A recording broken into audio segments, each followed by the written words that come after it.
Welcome to the School of Computer Science at Carnegie Mellon University. This series of videos is intended to help new users at the School of Computer Science gain familiarity with the computing environment.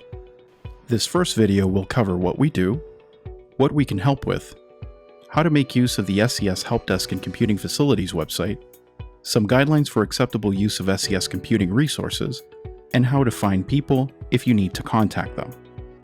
If you would prefer a written guide, a PDF document covering the same material can be downloaded from our website.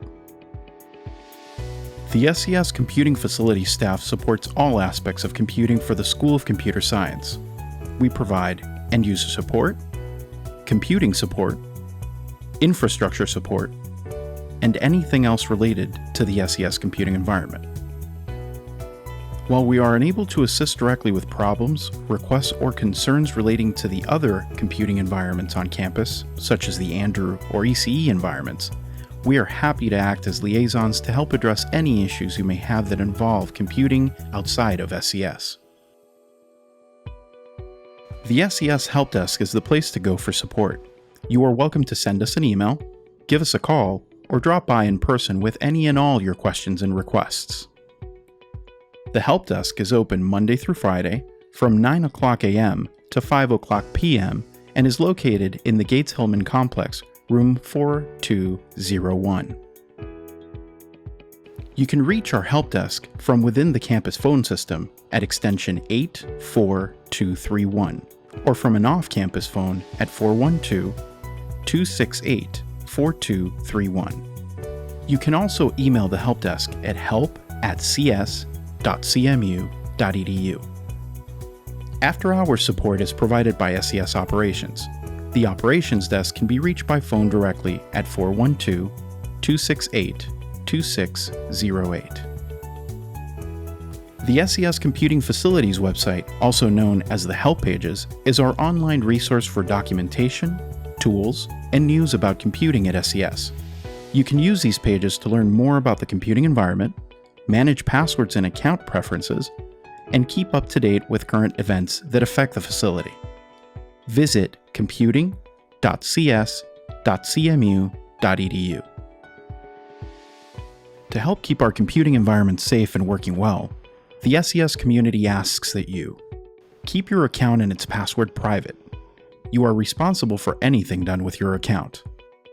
Notify SCS Computing Facilities in advance and be aware of our network usage policy before connecting any computer or other network device to our network. Respect others' privacy, and do not read someone else's files unless you have permission. If in doubt, always ask for permission, even if that person has not employed any file protection mechanisms. Make sure that all of your computers have been kept up to date with all the current patches. If you need to make multiple copies of a document, use a photocopier. Print large documents at off-peak hours, and consider printer output to be private. When using digital communications, keep messages short. Do not send anonymous messages or hate mail. These actions can result in the loss of your account privileges. And do not use government-sponsored equipment and resources or post messages outside of SCS for commercial gain. There are two main online directories that can easily be used to get information about members of the university community. The School of Computer Science maintains an online directory of all current faculty, staff, and graduate students who are part of the SCS community. The directory can be accessed at cs.cmu.edu/directory.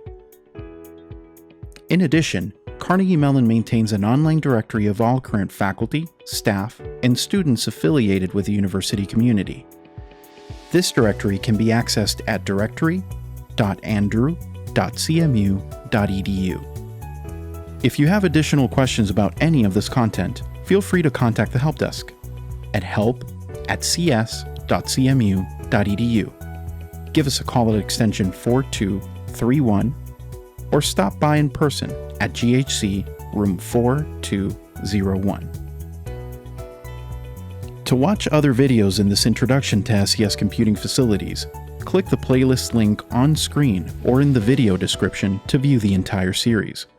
We recommend that you bookmark the playlist page rather than any individual video, as we may update or replace individual videos as they become outdated.